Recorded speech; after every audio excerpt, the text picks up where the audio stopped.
L'effet marquant de la récolte 2015 en blé, c'est tout d'abord une récolte exceptionnelle au niveau de la France, avec plus de 40 millions de tonnes, grâce notamment à une augmentation de la surface, mais aussi surtout à des rendements exceptionnels dans un certain nombre de régions.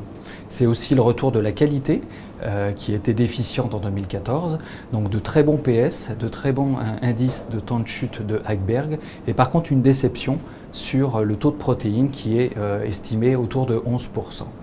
La récolte européenne, elle, est en baisse par rapport à l'année dernière.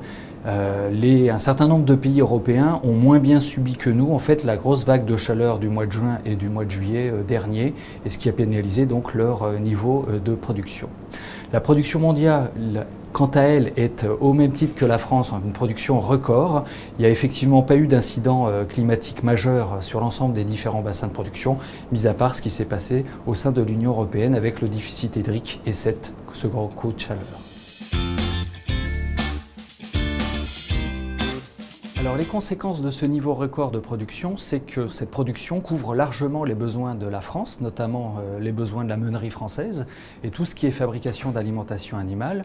Et donc du coup, nous allons avoir un disponible exportable très important.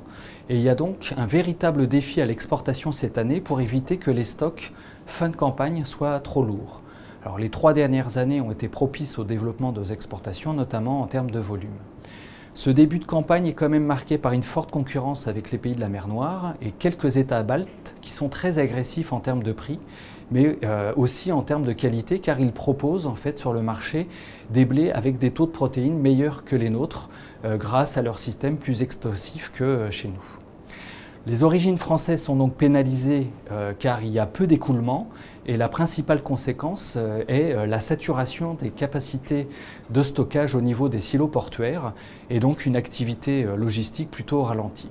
Alors ce problème pourrait s'amplifier avec l'arrivée des premiers maïs dont la récolte a déjà démarré dans certaines régions et il risque d'y avoir quelques bousculades dans l'organisation de stockage des grains.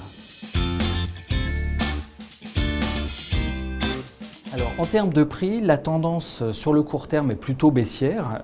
D'ailleurs, on constate que les niveaux de prix sont les plus bas depuis 5 ans. Entre parenthèses, en ces temps de crise, c'est plutôt une bonne nouvelle pour les éleveurs.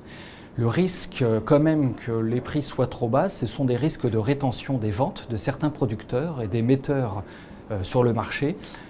Et cela, bien entendu, dépendra du niveau de trésorerie des exploitations agricoles en particulier.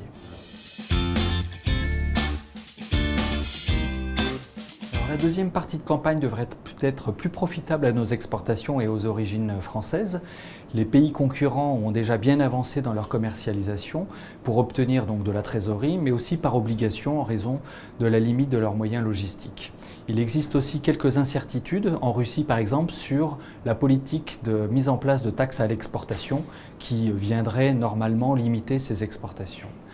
Pendant cette période, la concurrence sera quand même de toute façon toujours aussi vive par rapport aux origines françaises, notamment avec d'autres pays de l'Union européenne, comme l'Allemagne, la Roumanie, qui proposent des blés avec des taux de protéines plus élevés.